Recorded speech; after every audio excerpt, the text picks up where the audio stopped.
I want to quickly show you how to save files from Adobe Illustrator to other formats. The first one is to save an Adobe Illustrator as a PDF.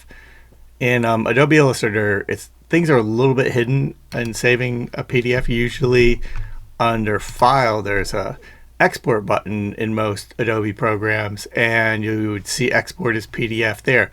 But to save an Illustrator PDF file, what you do is go to Save or Save As,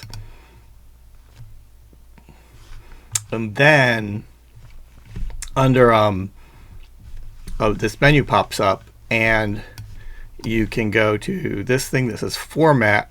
This little pull down menu that says Format down here, and this gives you a couple different options to save things. So what you would do is go to Adobe PDF and click that, and then click Save. Another window pops up. Now there's a couple different ways to save things here, which you've got custom, high quality print. The three that you'd probably use the most are Illustrator default or high quality print. Those are both good, and you can reopen those in Illustrator and edit them. The next one, if it was a printing project, you would use this one that says press quality. That collects all your fonts, all your images, processes everything, and allows you to save it for printing at a commercial printing press. And then the third one is, let's say you're just sharing something, a quick file that doesn't need to be in high resolution.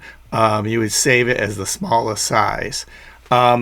For most things, though, I usually go with high quality print. It's a large file size, but it collects everything to send me when you're turning in a project, and that way when I open it, I don't need to find all your fonts or everything. I can kind of see what you did just with that. So we're going to go to high quality print and then click Save PDF, and there you go.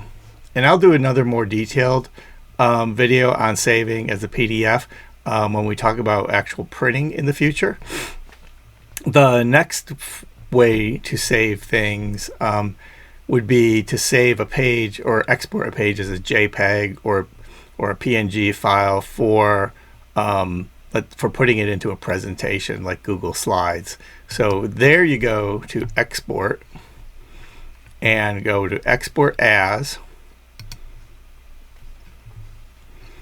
And again, at the bottom, you'll get a couple options as to how to export things.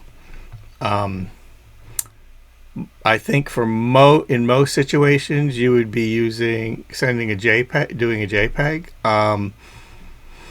PNG files are good if you need a transparent background for creating something on the web.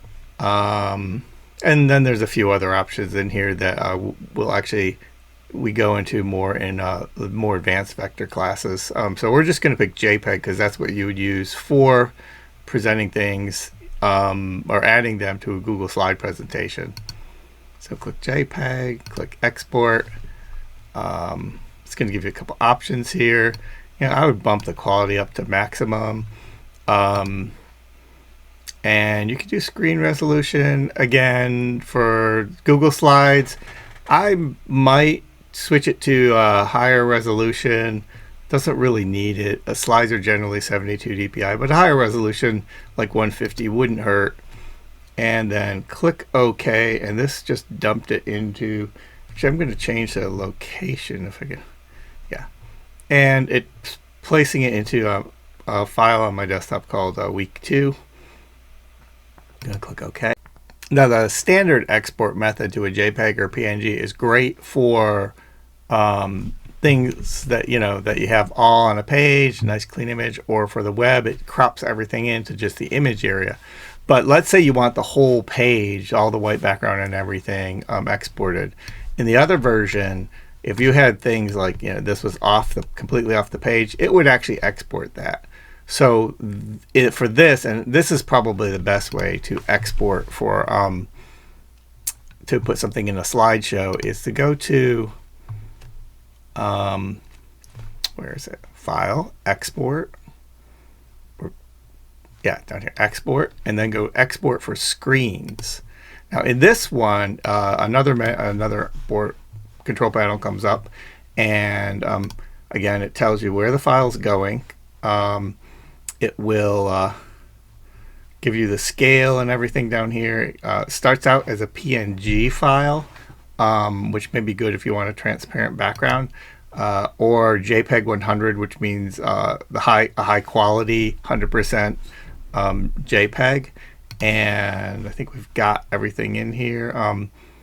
We are going to export as a PNG, but JPEG works just as well. And then we will click export artboard. And just looking around to include. We don't need to include the bleed, though we could. And full document. Yeah. Again, you could do this as well, but I think these settings are the best ones. Click export artboard.